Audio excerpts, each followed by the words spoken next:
कृषि अध्यादेश सरकार के गले की फांस बनते जा रहे हैं। ऐसे में अब किसानों ने बीजेपी जेजेपी का बहिष्कार करने का ऐलान कर दिया है। इसी के चलते अंबाला के जलबेड़ा गांव की एंट्री पर ही किसानों ने बीजेपी जेजेपी पार्टी के पूर्ण बहिष्कार के पोस्टर लगा दिए हैं, जिसके बाद ग्रामीणों का कहना है कि जब तक किसान की मांग पूरी नहीं की जाती तब तक गांव में किसी भी भाजपा या जजपा नेता को आने नहीं दिया जाएगा। किसानों का कहना है कि सरकार उनकी मांग मान ले तो सभी का स्वागत किया जाएगा, लेकिन फिलहाल बीजेपी जेजेपी का गांव में पूर्ण बहिष्कार किया जाएगा।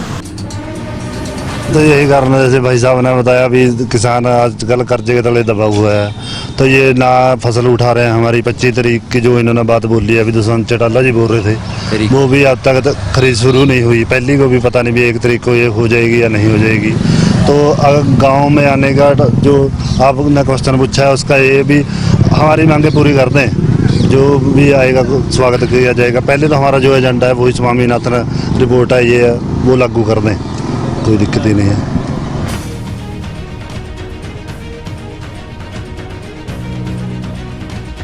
भाई साहब हम इन्हें बहुत तंग कर रखे, बेअंत तंग कर दिए, कुछ भी नहीं मारा कर रहे हैं। ये किसान तो ऐसा कर दिया ना, जब भी खत्म कर दिया किसान मानी छोटी पक्की।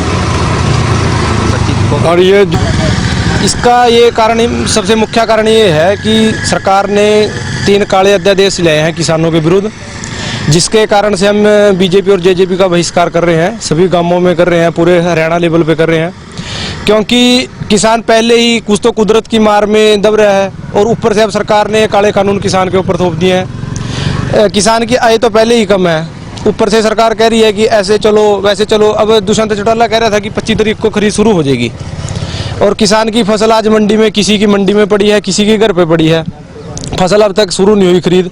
1 तारीख का टाइम दे रखा है, क्या पता उसमें भी हो या ना हो। बीजेपी या जेजेपी का वर्कर गांव में आता है तो क्या कुछ किया जाएगा? उसको काले झंडे दिखाए जाएंगे जी, उसका विरोध किया जाएगा। गांव की एंट्री पे बैन है उनका, गांव में नहीं बढ़ने दिया जाएगा उनको। हमारी मांगों को मान ले, जो मर्जी आ जाए, हमें कोई प्रॉब्लम नहीं है।